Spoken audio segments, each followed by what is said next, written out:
ये एक swapping party थी जहाँ पर कोई भी किसी की भी पति या पत्नी को बजा सकता था। मतलब कि यहाँ पर जो भी कपल्स आए थे वो अपने पार्टनर्स को दूसरों के साथ मजदूरी करवाने के लिए तैयार थे। आगे इस पार्टी में एक गेम खेला जाता है जिसमें किसी एक कपल को किसी दूसरे कपल के पति या पत्नी के साथ मजदूरी करनी होगी। अब ये गेम पप्पू जोरदार को थोड़ा अजीब लगता है, लेकिन चिंकी चुलबुली ये गेम खेलने के लिए बहुत ज्यादा एक्साइटेड थी। उधर पार्टी में एक हैंडसम सा लड़का जिसका नाम डैनी डेंजर होता है वो भी अपनी पत्नी डायना पेंटी के साथ घूम रहा था। तभी चिंकी चुलबुली की नजर डैनी डेंजर पर पड़ती है और अब वह किसी भी हालत में उससे अपनी पिंकी पिटवाना चाहती थी। आगे इस गेम को स्टार्ट किया जाता है जहां सभी लड़कियों का नाम लिखकर एक बॉल में डाला जाता है। अगर किसी भी मर्द के हाथ में जिस भी लड़की का नाम आया वो मर्द आज की पूरी रात उस लड़की के साथ मजदूरी करेगा। हम देखते हैं कि चिंकी चुलबुली तो डैनी डेंजर के साथ मजदूरी करना चाहती थी, लेकिन डैनी डेंजर का नंबर नॉटी नताशा के साथ आ जाता है, जिसके बाद नॉटी नताशा जल्दी से उसे लेकर रूम में चली जाती है। अब अगला नंबर पप्पू जोरदार का होता है जिसके हाथ में डैनी डेंजर की पत्नी डायना पेंटी की पर्ची आती है। अब अपना नाम सुनते ही डायना पेंटी पप्पू जोरदार के पास आती है और उसे वहीं पकड़कर चूसने लगती है, जिसके बाद वो भी उसे रूम में ले जाती है। इसके बाद अगला नंबर चिंकी चुलबुली का आता है, लेकिन उसका नंबर एक बुढ़े के साथ आया था जो देखकर चिंकी चुलबुली को बिल्कुल भी खुशी नहीं होती।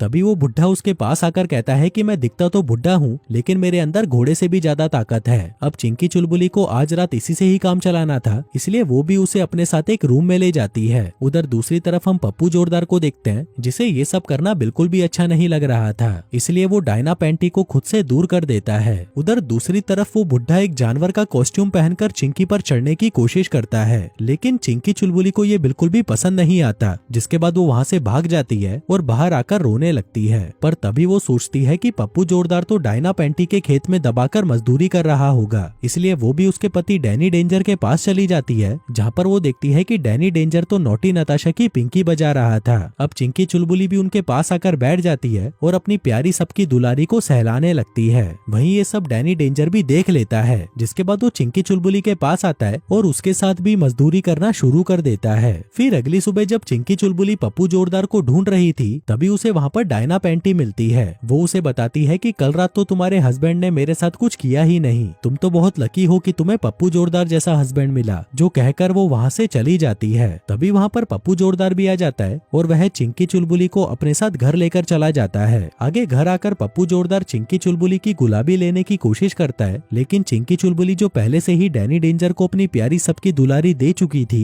वह अब बहुत ज्यादा थक जाती है, इसलिए वह पप्पू जोरदार को मना कर देती है। तभी पप्पू जोरदार कहता है कि अब हम फिर वो गेम कभी नहीं खेलेंगे, जिस पर चिंकी चुलबुली कहती है कि ठीक है, अगर तुम यही चाहते हो तो हम वो गेम नहीं खेलेंगे। फिर सुबह होते ही चिंकी चुलबुली डैनी डेंजर के पास आकर उसके साथ मजदूरी करने लगती है। फिर शाम को जब वह घर पर लेट पहुंचती है तभी वो वहाँ पर पप्पू जोरदार को देखती है जिसने पहले से ही सारा खाना बनाकर रेडी किया हुआ था, लेकिन चिंकी चुलबुली डैनी डेंजर के घर पर खाना खाकर आई थी, इसलिए वह पप्पू जोरदार को मना कर देती है और सोने चली जाती है। फिर अगले दिन जब पप्पू जोरदार अपनी क्लास में था तभी वहाँ पर लोला नाम की एक लड़की पप्पू जोरदार को लाइन देने लगती है, लेकिन पप्पू जोरदार उसे इग्नोर कर देता है। आगे घर आकर पप्पू जोरदार चिंकी चुलबुली को बाहर डिनर पर चलने को कहता है, लेकिन वो उसे मना कर देती है और कहती है कि आज मुझे बहुत काम है। दरअसल अब चिंकी चुलबुली का मन पप्पू जोरदार से भर चुका था। उसको जब भी अपनी पिंकी पिटवानी होती वो चुपके से डैनी डेंजर के पास चली जाती और डैनी डेंजर से उसे वो चरम सुख मिल रहा था जो पप्पू जोरदार उसे आज तक नहीं दे पाया। फिर अगले दिन क्लास में लोला वापस से पप्पू जोरदार पर लाइन मारने लगती है, लेकिन पप्पू जोरदार इस बार भी इस बात को हंसकर टाल देता है। इसके बाद हम देखते हैं कि घर में अब पप्पू जोरदार और चिंकी चुलबुली एक दूसरे की तरफ देखते भी नहीं थे,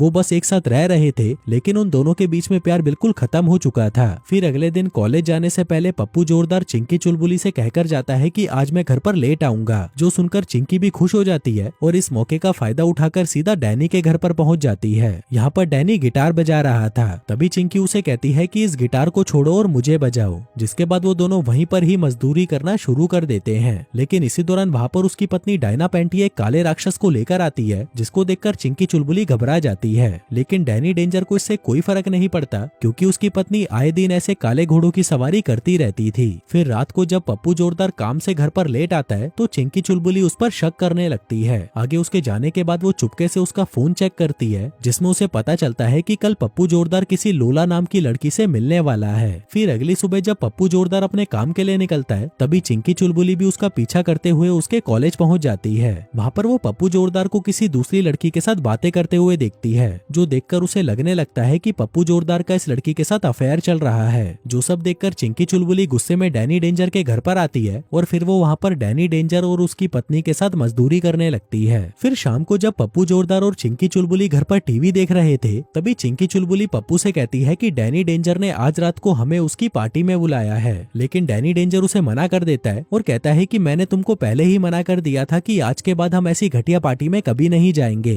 अब चिंकी चुलबुली उसे फोर्स करते हुए कहती है कि जाने मन ये आखिरी पार्टी है, करने पर वो मान जाता है। फिर रात को जब वो दोनों पार्टी में पहुंचते हैं, तभी चिंकी चुलबुली डैनी डेंजर को देखते ही उसके साथ रूम में चली जाती है। लेकिन पप्पू जोरदार को ये सब ठीक नहीं लग रहा था, इसलिए वो वहाँ से घर आ जाता है। फिर अगली सुबह जब चिंकी चुलबुली अपने घर पर वापस आती है, तभी वो वहाँ पर पप्पू जोरदार को देखती है जो अपना सामान पैक कर रहा था। दरअसल उसे पता चल चुका था कि उसकी पत्नी हर रोज डैनी डेंजर के घर पर अपनी पिंकी पिटवाने जाती है, इसलिए वो चिंकी चुलबुली से गुस्सा हो जाता है और अपना सामान पैक करके एक होटल में जाकर रहने लगता है। फिर अगले दिन चिंकी चुलबुली पप्पू जोरदार से उसकी क्लास के बाहर मिलती है। वो पप्पू जोरदार से माफी मांगती है और उसे कहती है कि अब वो ऐसी हरकतें दोबारा नहीं करेगी, लेकिन पप्पू जोरदार उसकी कोई बात नहीं सुनता और उसे वहाँ से भगा देता है। इसके बाद चिंकी चुलबुली नोटी नताशा के पास जाती है और उसे सारी बातें बता देती है। यह सुनकर नोटी नताशा कहती है कि तुम में और हम में सिर्फ यही फर्क है, मैं तो खूब मौज मस्ती करती हूँ और मेरा पति भी इसमें मेरा पूरा साथ देता है। तुम तो शायद ये भी नहीं जानती होगी कि मेरे 2 बच्चे भी हैं, लेकिन मैं तो अपनी लाइफ फुल एंजॉय करती हूँ, क्या पता भगवान मुझे कब उठा ले। यह सुनकर चिंकी चुलबुली कहती है कि मजे तो मैं भी करना चाहती हूँ, लेकिन मेरे चूतिए हस्बैंड को ये सब पसंद नहीं। तभी नोटी नताशा कहती है कि आज की रात मैं एक पार्टी रखने वाली हूँ, जिसमें मैं पप्पू जोरदार को भी बुलाऊंगी और यहीं पर तुम दोनों अपना झगड़ा खत्म करके फिर से एक हो जाना। इसके बाद हम देखते हैं कि पार्टी में पप्पू जोरदार अपने साथ लोला को भी लेकर आता है, लेकिन तभी लोला वहाँ पर उस काले दानव को देखती है, जिसको देखते ही वो उसकी दीवानी हो जाती है।